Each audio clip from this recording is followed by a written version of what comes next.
Hey Nerfers, my name is Jay, and I want to welcome you to a brand new segment called Monday Mod Talks. So, basically, what this is this is a chance for me to talk about some stuff within the NIC and just give my 2 cents on it. And I would love to hear your guys' thoughts on all this as well.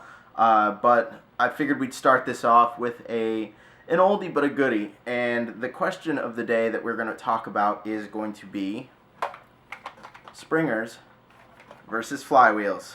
Which one's better? Okay, so the way I think I'm going to do this is I'm just going to go through the pros and the cons of both types of blasters, and then I'll add my 2 cents. So starting with springers. So I'm just going to say right off the bat that springers are my go-to. I love the feeling of spring-powered blasters. There's just something very gratifying about using a spring-powered blaster. So I'm going to go on the pros first. The pros, right away, we've got reliability. You can put hundreds of rounds through these and they'll keep on kicking. There's no decrease in power over time. They're just reliable. It's just how they are. I've used this Elite Alpha Trooper for 2 or 3 years now, and it's got the Orange Modworks Stage 1 and 2 kit in it and a 5 kilogram mainspring, and it has been just the best. It's like, I love it. It fits my needs exactly, and it has not failed me yet, knock on wood. Next pro, modability. I would say it's easier to mod spring-powered blasters. It's more straightforward. There's no rewiring. There's no soldering. It's an entry-level modder could modify a spring blaster and make it shoot just as hard as a modified flywheel blaster. So, you know, it's that accessibility, it's that modability where you don't have that kind of level that you have to hit to modify. You can, any level of modder can modify a spring blaster. That's what most of us probably started on. Next pro is control, and I'm going to explain it like this. So the way I see it, and this is just my personal opinion on the matter, but the way I see it is you have 2 types of players. There's the spray and pray and the one shot, one kill.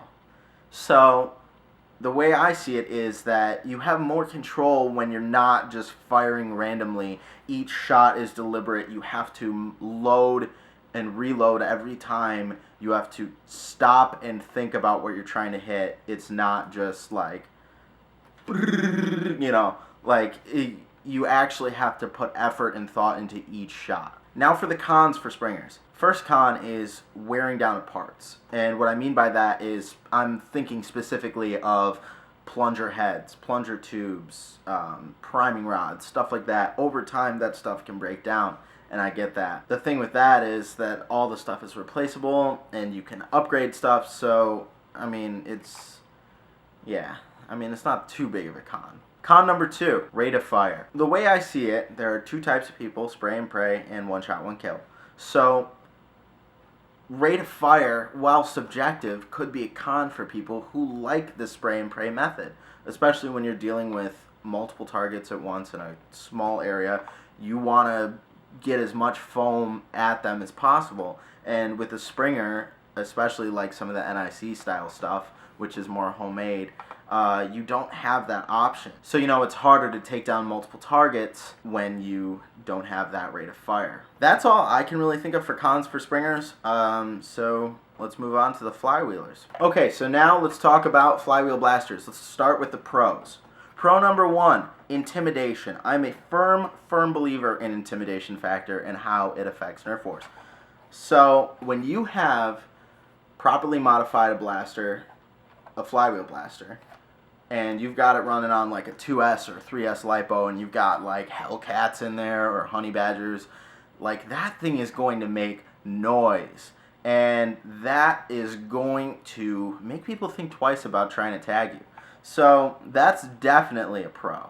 Pro number 2, you get compactness. You get a full blaster package, clip-fed blaster in a small package, at least with the Strife, even with the Raven too. It's compact, it's modular, it functions really well. Pro number 3, rate of fire. You know, even with a Strife, you know, you can fire basically as fast as you can pull the trigger. So it's a lot easier to get shots off, it's a lot easier to maintain a higher rate of fire and, take down more enemies.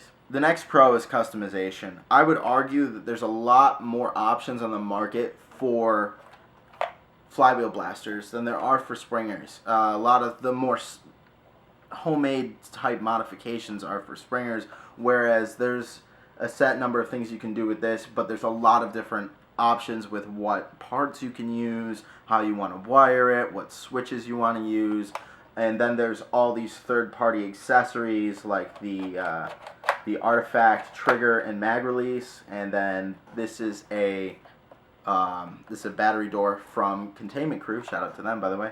And the list just goes on and on. You have 3D like vector strife kits. You've got all sorts of 3D printed stuff to make your Flywheel Blasters look really cool. So customization is much higher for flywheelers than for springers. On to the cons for Flywheel Blasters. So the first con for flywheelers is battery life. That's my biggest issue that I can think of, is battery life. So with springers, you can pump hundreds and hundreds of rounds through them and you get the same-ish performance depending on dart, fit, and all that other stuff. But after a while, you've been nerfing all day, you're doing like an HVZ game and your strife suddenly is starting to die. Now you're SOL. So that's a huge con for me personally. Con number 2, failure. So with flywheels, and especially with lipos, you got to be careful, because if you're running the flywheels and a dart gets jammed in there and you have what's called stall current, and that draws more amperage from the battery, and if the battery can't handle that amperage, it'll blow up. So safety and failure are the two main things. I'll say with my Elite Alpha Trooper, I've used that thing consistently for years now, and it has not failed me yet. So, you jam this thing once, you're going to blow the motors, you might blow up a battery. Like, it's a lot more dangerous to use flywheelers. Next con is rate of fire. I know I said it was a pro, but I'm looking at it as a con as well, because you're going to burn through ammo so fast. Like, you're going to run out of darts so quickly if you're just spraying all over the place. I'm much more a fan of being able to conserve my ammo, to judiciously take shots and not just fire wildly, because you have a limited amount of stuff you can carry. Like, I carried like 9 or 10 18 mags with me for NVZ, and if I had been exclusively using a flywheeler, I would have burned right through them, without a doubt. So ammo consumption is a huge con for me. So which do I think is better? Personally, and this is just my opinion, so don't get all butthurt. Personally, I think springers are better. There's just a more satisfying feel when you use them. You use less ammo. You take better shots, I honestly think. And it's just more fun to use.